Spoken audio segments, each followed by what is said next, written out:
Hey, this is Stefan, and I work for Sbäm Records. We're gonna have our Sbäm Fest. We're gonna have our own label, Sbäm Records, and we're gonna do artworks for bands like I don't know, Lagwagon, Me First Gimme Gimmes, Psalm 41, and tons of other bands. Yeah.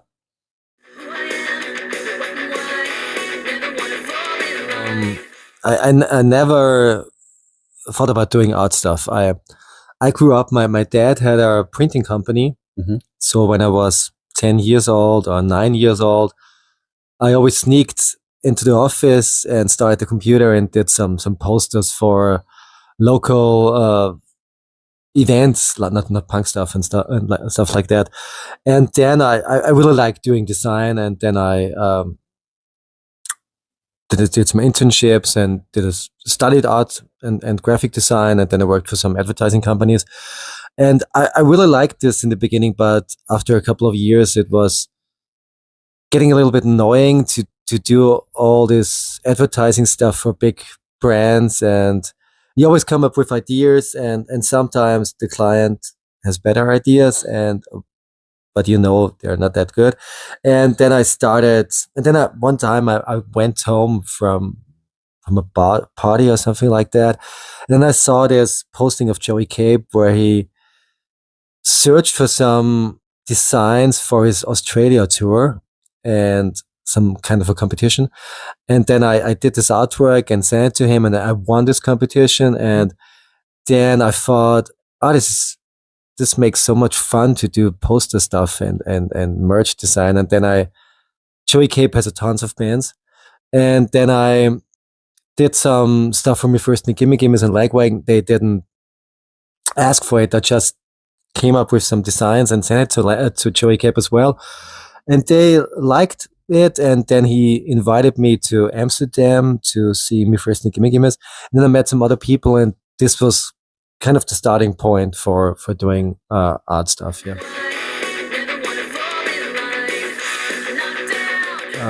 For the bigger bands, like I did for Zebrahead and Lagwagon and all these bands, I already have always an idea in my mind because I know the bands pretty well, and I listen to their music since years, and I know what they need, because you can't compare like Alkaline Trio design or Lagwagon design to a NoFX design. It's totally different directions. But mostly when I get the job, then I have an idea in my mind, and most of the times it works. Sometimes I didn't like it, but most of the time it works. For the bands I didn't know that well, I'm always listening to their music, and then I kind of think of some ideas. Or sometimes the client comes already with some ideas, but mostly it's my ideas. Yeah. It's a mix of all of that, because we get a lot of demos, tons of it, and most of the bands are really great, and I would love to release them all, but it's not possible. But it's a mix. We get a lot of demos, and we go to a lot of shows and discover bands, and yeah, like I said, it's a kind of mix. Sure. Doesn't matter where they come from, or I know, it's as long as they're good and do a lot of touring, or have a lot of passion, and yeah, of course.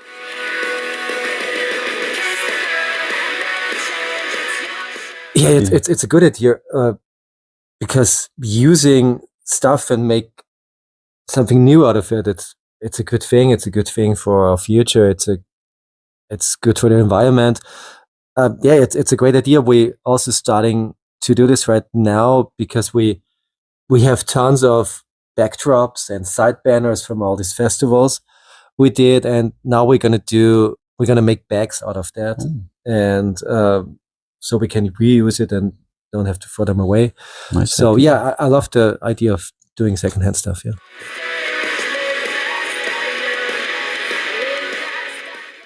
That's a good question. Yeah, I think the main problem is that on every festival or every lineup, you're gonna see it's the same old bands that you heard 30 years ago.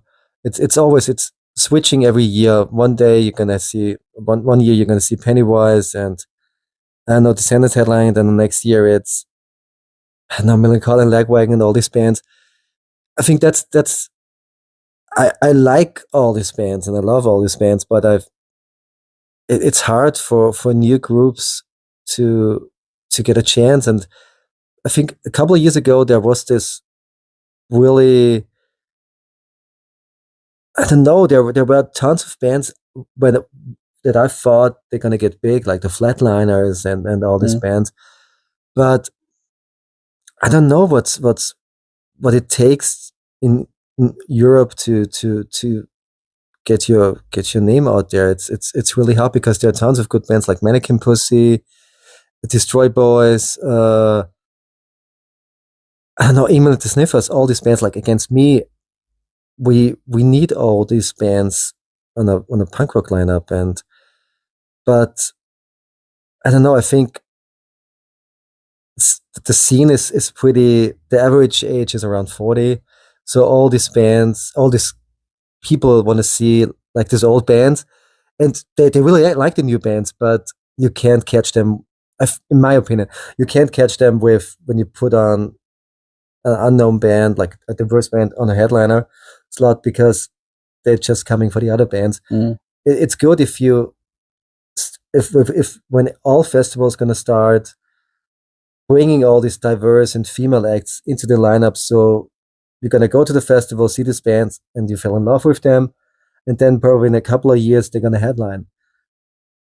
Maybe that's we're trying to do that in some kind of way. We're gonna try to bring new bands and diverse bands and female bands. And when I look back at when we got Destroy Boys last year, I think they were not really well known here.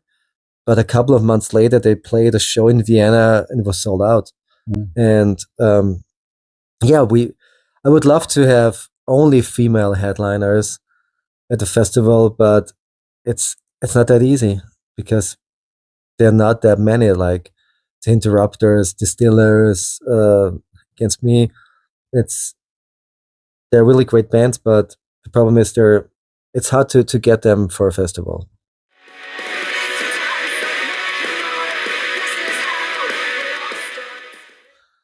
I always have tons of favorite bands on the festival, but most of the time I don't have time to watch them.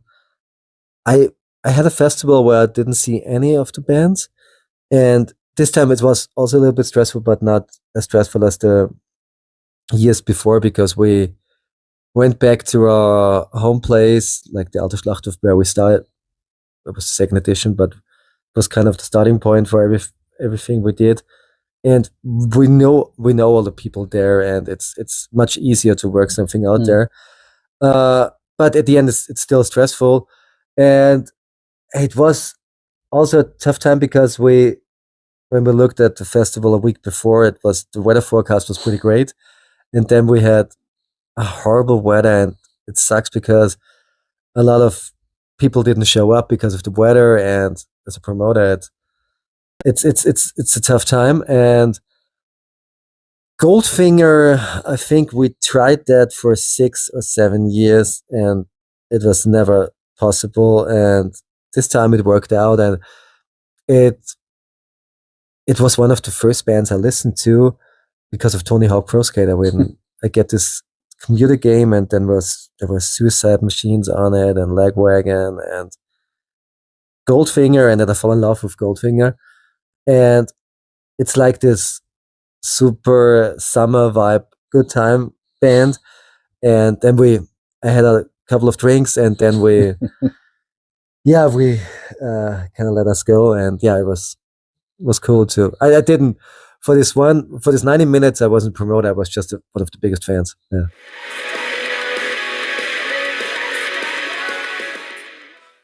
Tons of stuff I would do different. Tons of stuff. I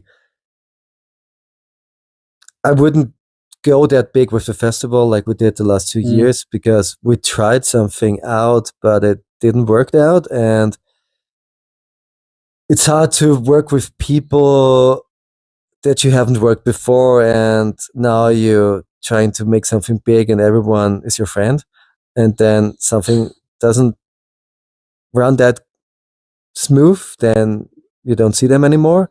So these are one of the things that I wouldn't do again. I would just maybe stay at the Alte Schlachthof in Wales, and do it there and have a healthy, growing festival. So, but on the other hand, if you don't make mistakes, you don't learn for your life. So I think every mistake is, no matter how hard it is to solve all these problems, but mistakes are also good to learn something out of it. And yeah, like I said, I would do tons of things differently, but we also did some good stuff. So yeah.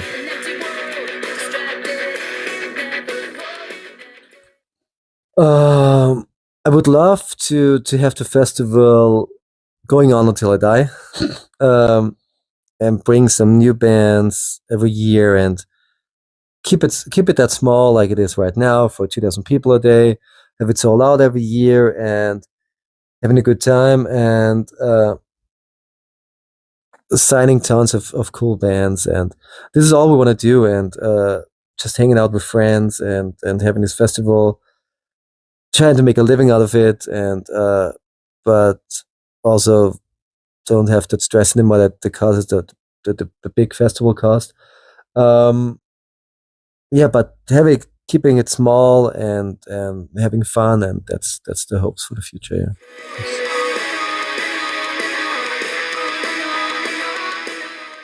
There are tons of bands I would love to see that I haven't. Goldfinger was one example.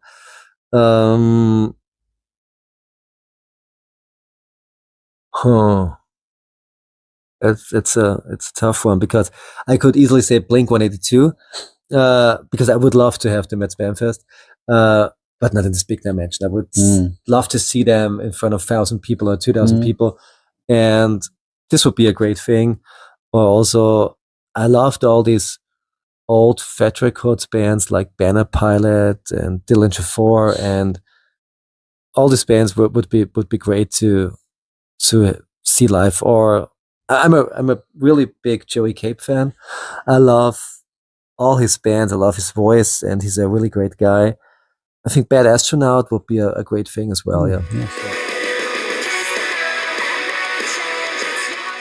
It was Sex Pistols, because my brother listened to Sex Pistols. But the first CD I got from my mom is crazy. My mom brought me that. Lagwagon. Yeah. Proper punk rock show was NoFX in Paris, with High Standard and Teen Idols. Yeah. Wow. I think it was 17 years old.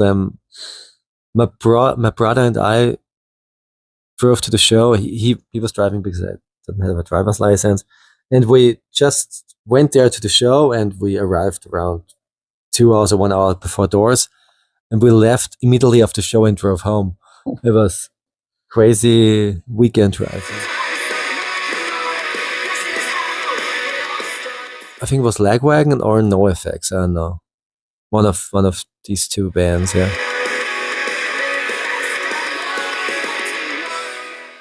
I know it was. I switched a lot of music genres. When I was young, I was listening to hard rock, and I was listening to techno, a year or something like that.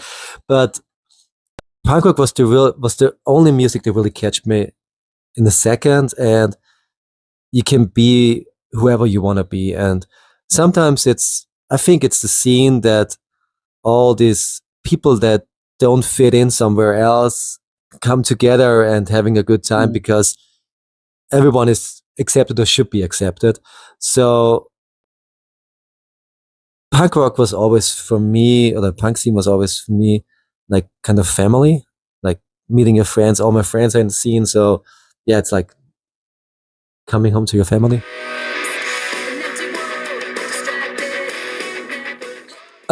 I only heard good things about Thailand, but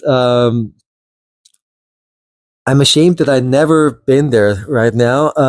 But a friend of mine and some other friends, we talked about it couple of weeks ago that they wanna go to Thailand around New Year's Eve for 2 or 3 weeks, and then they asked us if we're gonna join them, and we're definitely gonna join them. So it's gonna be my first time in Thailand, and I can't wait. Yeah, I love the food, I love the nature, and I can't wait to see it live. Yeah. Good.